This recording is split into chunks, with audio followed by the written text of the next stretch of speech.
Welcome to Apartment Luxe, where luxury meets imagination. From the outside, the building presents itself without flourish. Dark glass, matte steel, and stone form a precise silhouette against the skyline. The crown is structured and rectilinear, inspired by the geometry of executive travel cases. This is Hugo Boss, translated into architecture. Inside, the arrival is immediate and deliberate. The main corridor unfolds like the entrance to a private headquarters. Matte stone floors stretch forward in perfect alignment, absorbing sound and grounding the space. Walls are wrapped in dark charcoal panels and tailored fabric textures, interrupted by brushed steel reveals that run floor to ceiling with exacting precision. The lighting is linear and controlled, tracing the architecture rather than illuminating it. The secondary corridor introduces warmth without softness. Dark walnut panels appear, balanced against stone and steel. Doors sit flush within the architecture, framed by thin metallic inlays that reinforce symmetry. Then the apartment opens. The living room reveals itself as a monumental executive salon suspended above the city.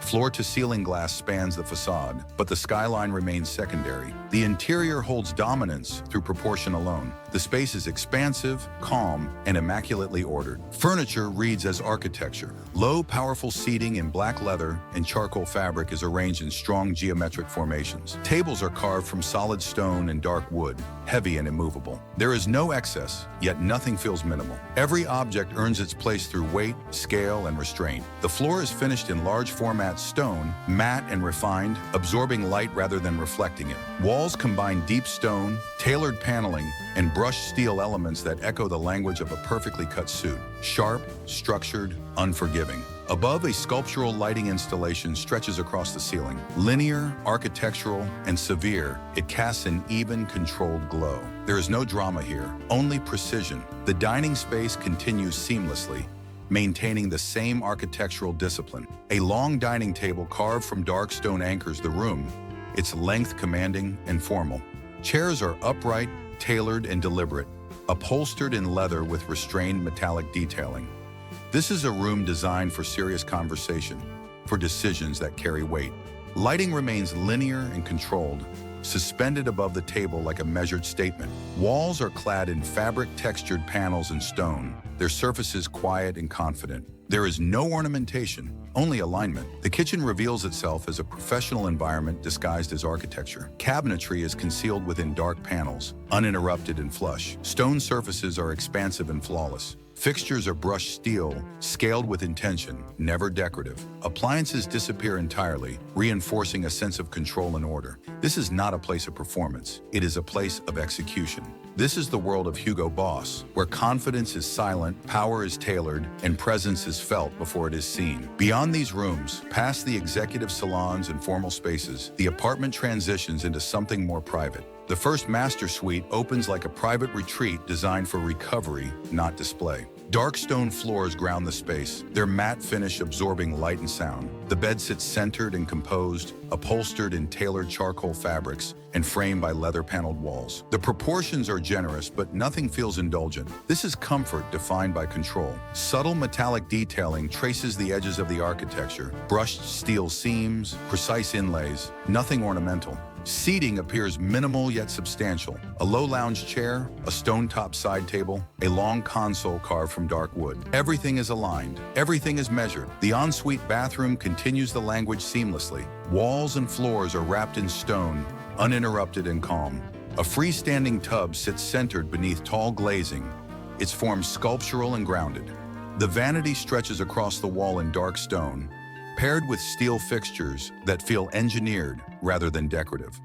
This is not a spa, it is a ritual space, quiet, restrained, and deeply intentional. The second master suite introduces a deeper tone.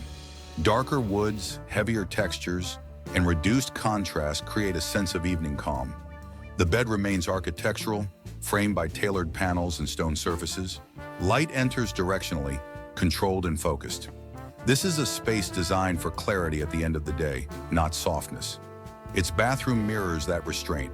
Stone dominates every surface.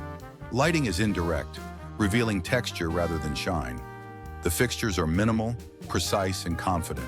Everything here feels permanent, as if it has always belonged. The third master suite shifts subtly toward light. Stone floors brighten slightly, fabrics soften in tone without losing structure. The room feels expansive and composed, a balance between recovery and readiness. The furniture remains minimal but substantial, placed with intention and distance. The walk-in closet is treated as an archive of precision. Floor-to-ceiling storage is arranged in perfect alignment, framed in dark metal and wood. Suits are displayed with clarity and spacing, like artifacts rather than garments. Lighting is focused and controlled, emphasizing form, cut, and material. This is not storage, it is preparation. The office is the core of the apartment's identity. A large desk carved from stone and wood anchors the room, positioned with direct command of the skyline. Walls are layered with tailored panels and steel detailing. The space feels serious, focused, and unyielding. This is where decisions are made quietly and carried out without hesitation. Adjacent to it, the meeting room reinforces that authority. A long table stretches through the space, surrounded by upright seating arranged with hierarchy. Lighting remains linear and exact. There is no room for distraction here, only alignment. The gym reflects discipline rather than indulgence. Equipment is integrated into the architecture, finished in matte black and steel. Mirrors expand the space without drama. Light is clean and purposeful. This is training, not leisure. The bar introduces a controlled shift. Dark stone, metal shelving, and subdued lighting create an atmosphere of late-night restraint. Seating is minimal but comfortable. This is not a place for celebration. It is a place for quiet conversations after long days. The terrace opens the apartment back to the city without surrendering control. Stone flooring extends outward, uninterrupted. Seating is structured, restrained, and aligned. The skyline remains present but distant, framed rather than embraced. This is not a social stage, it is a vantage point. The private gallery and lounge complete the apartment. The space is minimal, intellectual, and calm. Sculptural objects and art pieces are placed with intention and restraint. Seating is sparse. The room feels reflective, composed, and deliberate. As the apartment settles into stillness, its purpose becomes unmistakable. This is not a home designed to impress. It is a residence designed to function at the highest level. A $100 million New York apartment shaped by precision, restraint, and authority. Where luxury is not expressed, but embodied. This is Hugo Boss at scale. If you enjoyed the tour, like the video, share your thoughts in the comments, let us know where you're watching from, and subscribe for more stories where luxury meets imagination. This $100 million high-rise apartment does not aim to impress through polish or ornament. It asserts itself through presence. At the top of the tower, the architecture tightens into a sharp, uncompromising crown. Rectilinear forms rise with institutional confidence, defined by white architectural concrete and deep black glass. A single bold red structural band cuts cleanly through the upper levels. Precise, deliberate, unmistakable. From the air, the crown does not shimmer or curve. It stands, a cultural marker embedded into the skyline, carrying the weight and authority of supreme without explanation or apology. Inside, the tone is immediate. The main corridor unfolds like a private gallery, carved from concrete and steel. Floors are cast in polished terrazzo with subtle aggregate, cool and flawless underfoot. The walls are monumental, raw architectural concrete, interrupted by oversized typographic panels integrated directly into the structure. Red linear light slices through ceiling joints and wall seams, guiding movement forward with controlled intensity. Nothing here is decorative. Everything is intentional. This is not a hallway. It is an entry into ideology. Then the apartment opened. The living room arrives as a vast, brutalist volume suspended above the city. Floor-to-ceiling glass stretches across the facade, flooding the space with daylight and framing New York as a distant backdrop. The interior does not soften in response. It holds its ground. Oversized modular seating occupies the center of the room, low, heavy, and architectural. Upholstery is matte and restrained, designed to absorb light rather than reflect it. Furniture pieces feel monolithic, almost immovable, spaced with museum-level intention. A massive concrete plinth anchors the space, functioning as both table and sculpture, its edges cut with surgical precision. The room feels less like a living space and more like a cultural chamber, built to host artists, collectors, and power without concession. Conversation here does not wander, it lands. Beyond the dining room continues the language with authority. A long communal table stretches through the space, crafted from solid stone and steel. its proportions exaggerated, uncompromising. Seating is minimal, upright, intentional. This is not a place for indulgence. It is a place for alignment. The red appears again, subtle but unmistakable, running as a structural line beneath the table, grounding the space in identity. The kitchen reveals itself as a professional-grade environment disguised as architecture. Stainless steel, concrete, and blackened metal dominate. Appliances are fully integrated, hidden within monolithic cabinetry. Red is used sparingly, on handles, seams, functional edges, never decorative, always purposeful. The space feels industrial, exacting, disciplined. Across these public spaces, the apartment establishes its position clearly. Luxury here is not softness. The transition into the private wing is subtle but unmistakable. The scale remains monumental, yet the atmosphere tightens. The materials stay honest, concrete, steel, stone, but their application becomes more controlled, more inward-facing. The first master suite opens as a study in raw authority. Exposed architectural concrete wraps the space in uninterrupted planes, softened only by precise detailing. The bed is low and oversized, integrated directly into a raised platform that feels structural rather than furnished. Matte black steel frames define the edges of the room, while daylight cuts cleanly through floor-to-ceiling glass, washing the surfaces with clarity. Red appears sparingly, embedded into recessed seams beneath the platform, a quiet signal rather than a statement. This is not a retreat, it is command at rest. The adjoining bathroom extends the same logic. Polished concrete floors stretch wall to wall, cool and flawless. A monolithic stone soaking tub sits centered like a sculptural artifact, surrounded by blackened steel fixtures and museum-grade lighting. Red emerges again as a thin architectural line traced through the floor and vanity edges. Precise, intentional, restrained. The space feels ritualistic, deliberate, uncompromising. The second master suite shifts tone without losing authority. Here, black dominates. Steel-framed walls, dark stone flooring, and deep matte surfaces absorb light, creating a heavier, more introspective mood. The bed floats within the space, framed by industrial detailing and sharp geometry. Furniture is minimal, oversized, and immovable in presence. This room feels built for someone who understands silence as power. Its bathroom mirrors that restraint. Dark stone, concrete, and steel form a layered composition. A long sculptural vanity stretches across the wall, its surface uninterrupted, its fixtures precise. Light is directional, revealing texture rather than shine. Red is present only in reflection, appearing briefly at seams and joints before disappearing again. The third suite becomes unexpectedly calm. White architectural concrete returns, expansive and bright, giving the room a gallery-like stillness. The bed and furnishings are reduced to their most essential forms, carefully spaced to emphasize volume. Red appears once, bold but controlled, integrated as a single structural plane behind the bed, grounding the space without overwhelming it. This suite feels balanced, deliberate, and resolved. The walk-in closet is where the narrative sharpens. This is not storage, it is an archive. Glass vitrines line the walls, framed in black steel, presenting garments and objects with museum seriousness. Shelving systems are oversized, architectural, and meticulously spaced. Labels are minimal. Lighting is precise. Red frames appear intermittently, anchoring displays with institutional authority. The room feels curated, controlled, and permanent. Less about fashion, more about history. Beyond the private suites, the apartment widens again into spaces of function and influence. The office reads as a headquarters rather than a workspace. A brutalist desk carved from stone anchors the room facing the city. Walls combine concrete and steel, interrupted by typographic elements integrated directly into the architecture.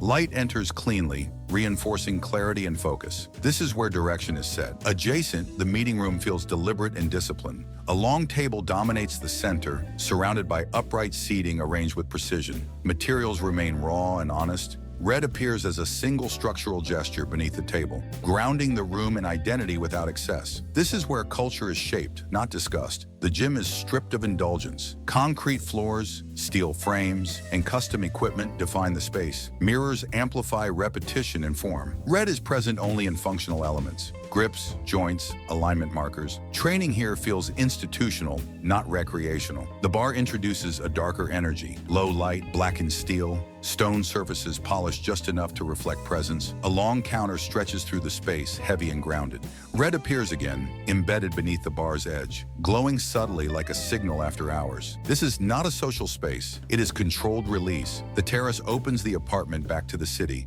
Concrete flooring extends outward, uninterrupted. Glass railings frame the skyline without ornament. Red appears once more as a structural band along the perimeter, aligning the outdoor space with the interior's authority. From here, the city feels distant, observed, not engaged. Finally, the private gallery and lounge. This space slows everything down. White concrete walls host large-scale works presented with institutional calm. Seating is minimal, sculptural, placed with intention. The room feels like a museum after closing, quiet, confident, resolved.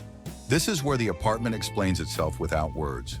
As the residence settles into stillness, one truth becomes unavoidable. This is not a themed apartment. It is not an experiment. It is a cultural statement rendered permanent in architecture. A $100 million New York residence that treats Supreme not as fashion, but as institution. Built from concrete, discipline, and control, designed to last as long as the city itself. If you enjoyed the tour, like the video, share your thoughts in the comments, let us know where you're watching from, and subscribe for more stories where luxury meets imagination. This is Bottega Veneta, translated into architecture. From the exterior, the tower's crown does not compete with the skyline. It is woven into it. Soft architectural bands interlace at the top, inspired by the geometry of hand-woven leather. Stone and bronze curve and overlap, forming a quiet lattice that catches daylight gently.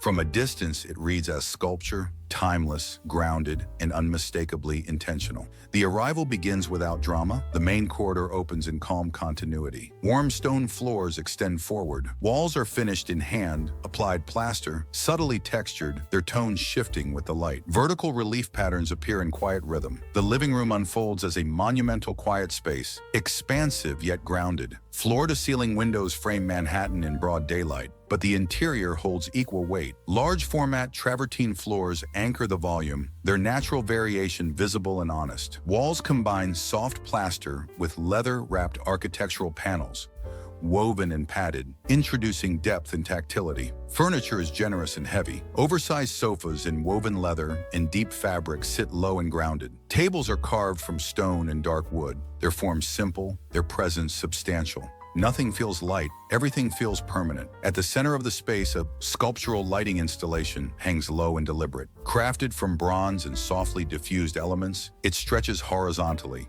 echoing the rhythm of woven surfaces throughout the room. It does not sparkle, it glows, quietly reinforcing the room's sense of weight and calm. The dining room continues the language of material discipline.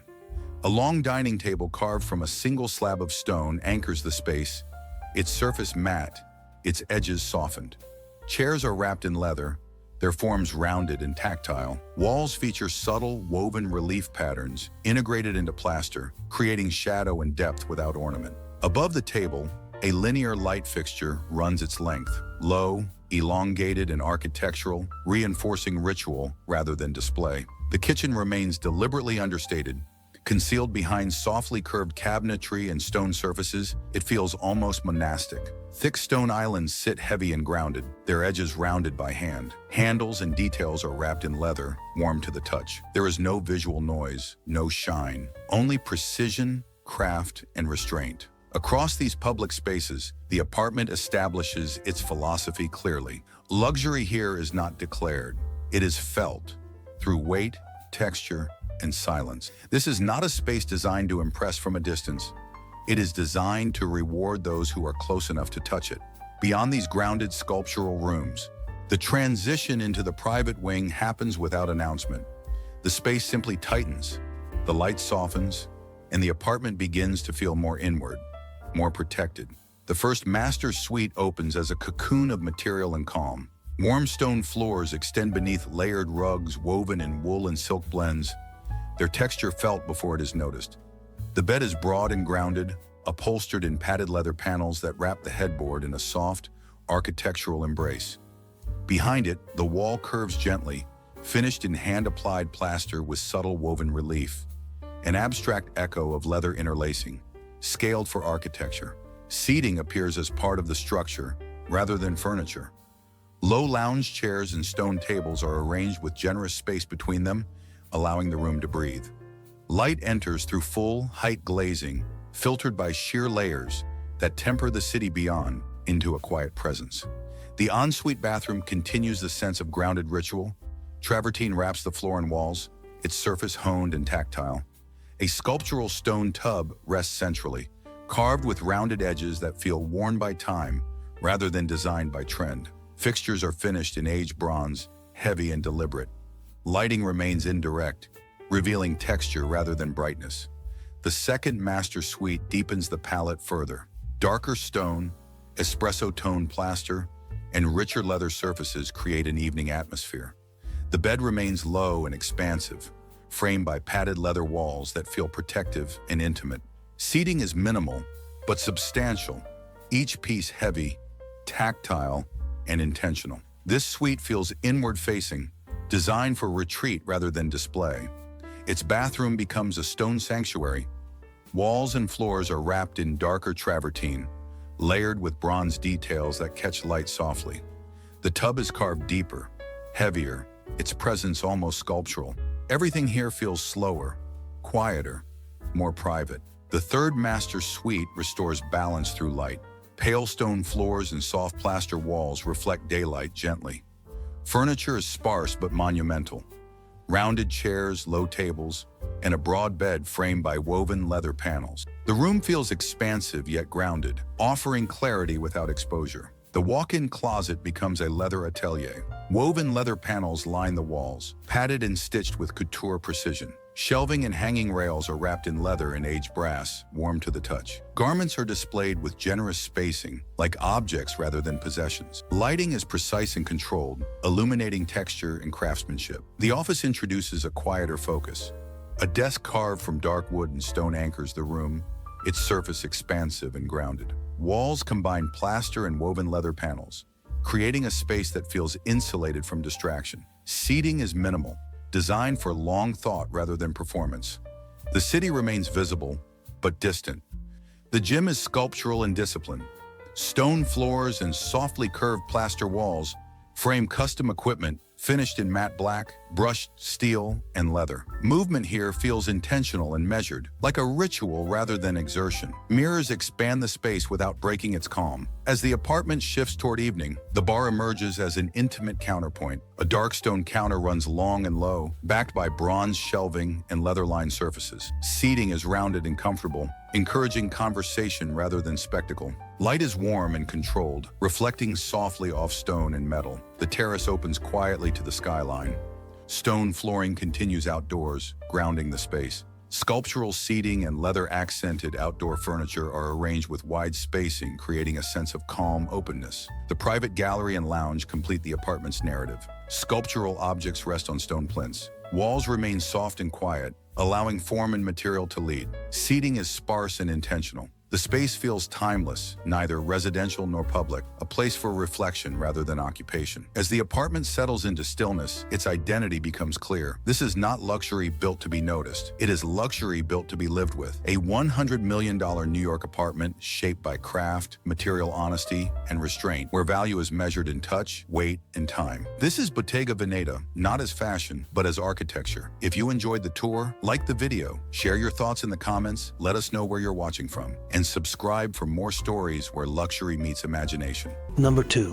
This $100 million high-rise apartment does not simply belong to the skyline, it asserts itself within it. At the very top, the exterior crown rises as a sculptural signature, an architectural interpretation inspired by the curvature and authority of a couture object. Black glass forms the body, polished gold traces the edges, and beneath it all, a restrained glow of deep red defines the underside. The presence of Christian Louboutin is embedded into the form itself. Inside, the atmosphere tightens. The main corridor unfolds like a private runway, designed not for movement but for arrival. A flawless expanse of gloss black stone stretches forward. Thin red lacquer seams run through the floor in disciplined lines, subtle yet commanding, guiding the eye forward. The walls are wrapped in tailored leather panels, vertically stitched with couture exactness, interrupted by brushed gold inlays that rise like structural punctuation marks. The secondary corridor sharpens the experience further. The ceiling compresses slightly, increasing focus. Black mirrored surfaces alternate with red glass panels etched in monogram geometry.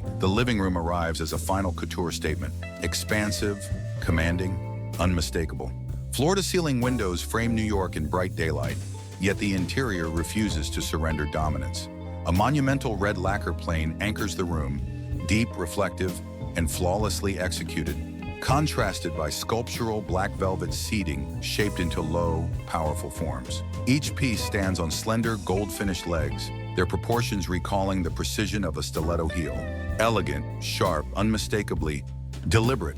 One wall becomes architectural iconography. Black stone panels curve and intersect, carved with fluid authority, interrupted by a monumental gold inlay bearing the Christian Louboutin insignia. It is not decorative, it is structural. Light catches its edges like a blade, reinforcing the room's sense of controlled power. This is a space that does not perform luxury, it embodies it. Conversation here feels secondary, presence is primary. The dining room continues the narrative with quiet dominance. A long sculptural table stretches through the space, its base formed in a continuous curve that evokes motion and tension, reminiscent of couture in mid-stride. The surface is polished black marble, flawless and cool, reflecting the architectural lighting above. Chairs are wrapped in tailored black leather, their red-lined seams visible only when daylight grazes the edges. A subtle reminder of the brand's signature revealed through movement. Dining here feels intentional, strategic, designed for decision-making. The kitchen follows without interruption, concealed at first, then revealed as an exercise in control. High-gloss black cabinetry absorbs light, outlined with thin gold trims that function like couture piping, defining form without ornament. At the center, a massive island of mirror-polished red stone commands the room, uninterrupted, immaculate, and sculptural. Gold hardware gleams softly against the red surface, scaled like jewelry rather than utility. Technology disappears entirely into the architecture, leaving only material, proportion, and authority. This is not a home designed for comfort. It is a home designed for presence, a private architectural expression of Christian Louboutin rendered at the scale of a $100 million New York icon. The first master suite opens with a sense of ceremony. This room is expansive, disciplined, and darkly elegant. Floor-to-ceiling windows pull daylight across blackened stone floors, softened by deep charcoal rugs with red stitched borders. The bed is sculptural, low and wide, wrapped in black leather with a headboard that curves upward in a controlled arc. Its inner edge finished in red lacquer, revealed only when light grazes its surface. Gold-trimmed side tables sit like jewelry beside it, their proportions exact, their presence undeniable. Here, the signature language of Christian Louboutin becomes intimate rather than performative. Luxury turns inward. The adjoining bathroom elevates the experience into ritual. Walls of black marble wrap the space, veined subtly in deep red, polished to a mirror finish.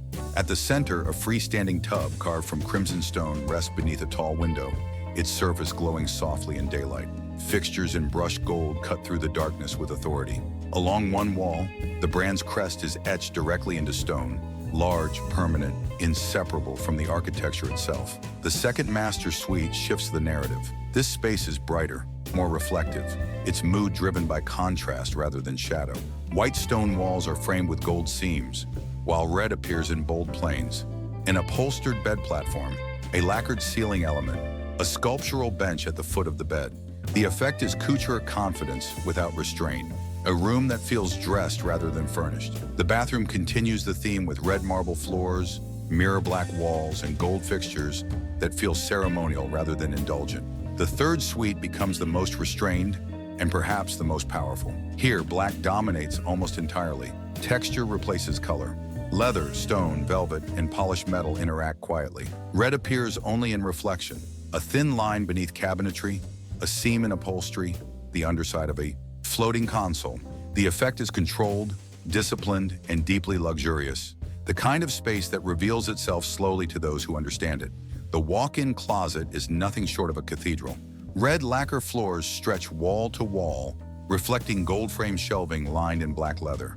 Every surface feels tailored. Shoes are displayed like artifacts, illuminated individually, framed in gold, elevated on sculptural mounts. The Christian Louboutin identity is fully realized here. The office is composed and authoritative. A monolithic black stone desk anchors the room, edged in gold, its proportions uncompromising. Behind it, a wall of leather panels carries embossed branding in a restrained grid. Visible, powerful, permanent. Daylight cuts across the space cleanly, reinforcing clarity and control. Adjacent, the meeting room introduces a different energy.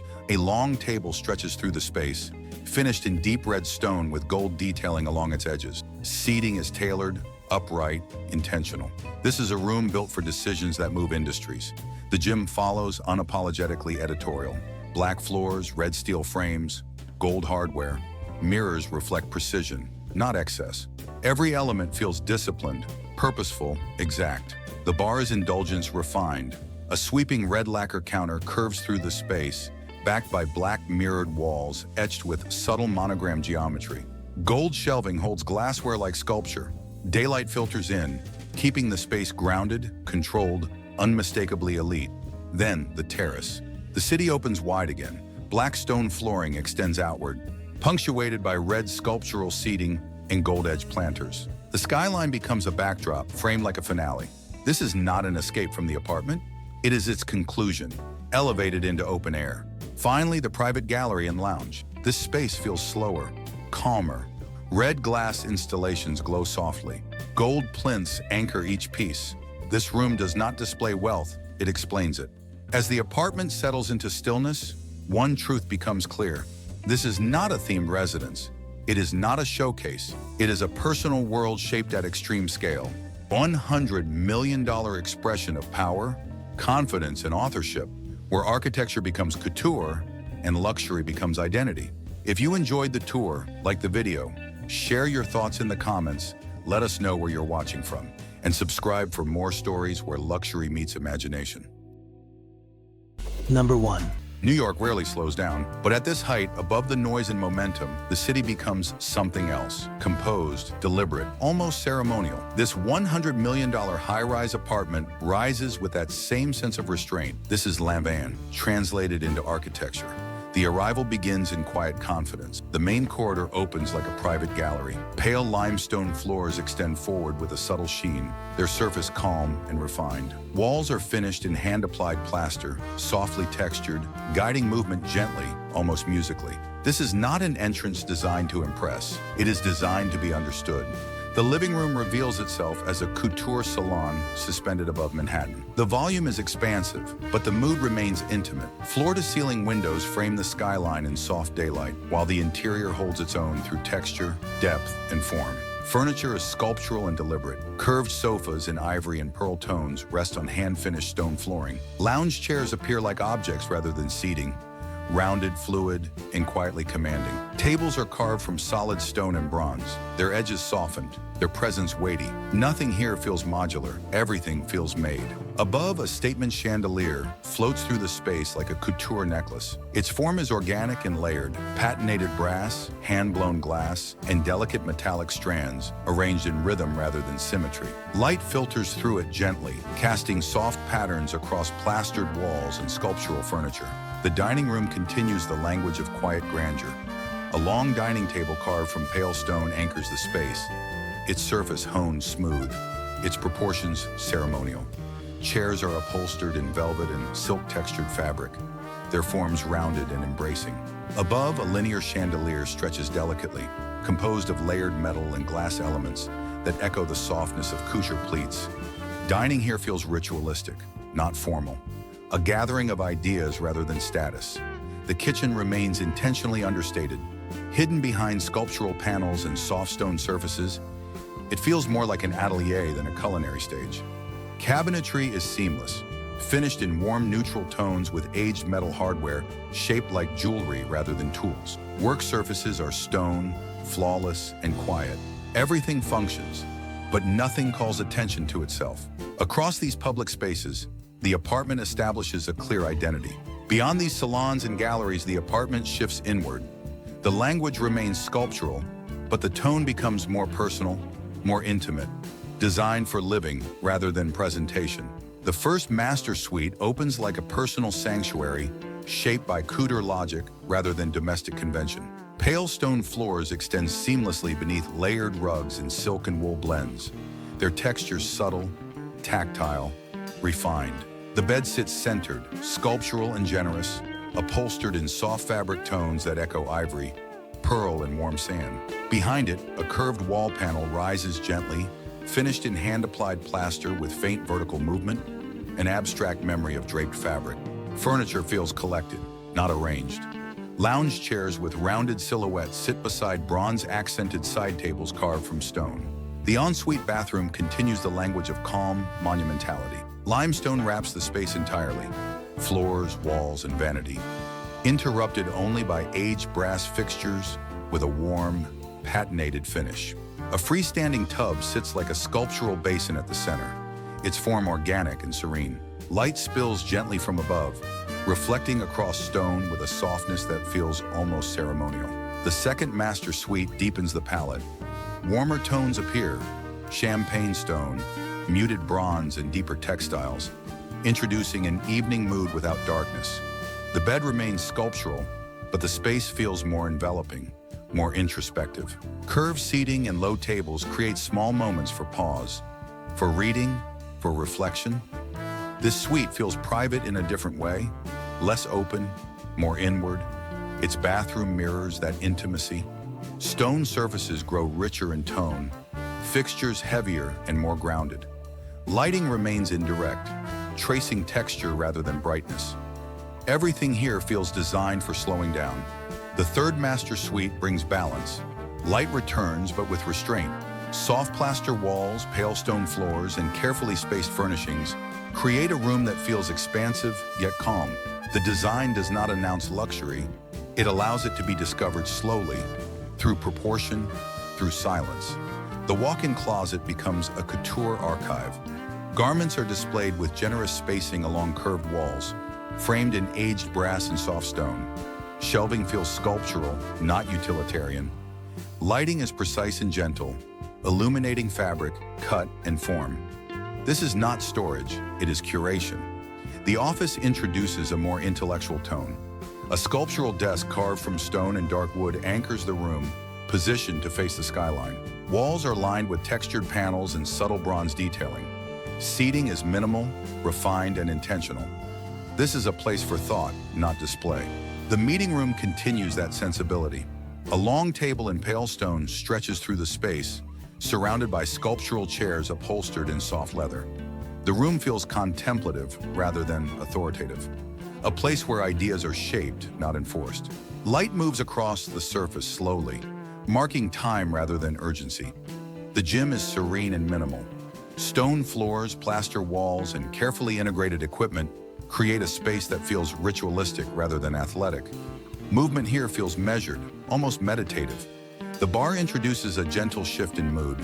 Bronze shelving, stone counters, and soft ambient lighting create an atmosphere of evening elegance. Seating is intimate, arranged for conversation rather than spectacle. This is not nightlife. It is reflection at the end of the day. The terrace opens the apartment outward once more. Sculptural outdoor furniture sits against the skyline, its forms fluid and elegant. Stone underfoot remains consistent, grounding the experience even in open air. The city feels distant here, framed as a view rather than a presence. The private gallery and lounge complete the narrative. Art and sculptural objects are displayed with museum-level restraint. Seating is sparse, deliberate, and sculptural. The space feels timeless, neither residential nor institutional, but something in between. As the apartment settles into stillness, its character becomes unmistakable. This is not a home built to impress. It is a home built to endure. A $100 million New York apartment shaped by couture intelligence, sculptural calm, and artistic legacy, where luxury is felt slowly, deeply, and permanently. This is Lanvin, not as fashion, but as a way of living. If you enjoyed the tour, like the video. Share your thoughts in the comments, let us know where you're watching from. And subscribe for more stories where luxury meets imagination.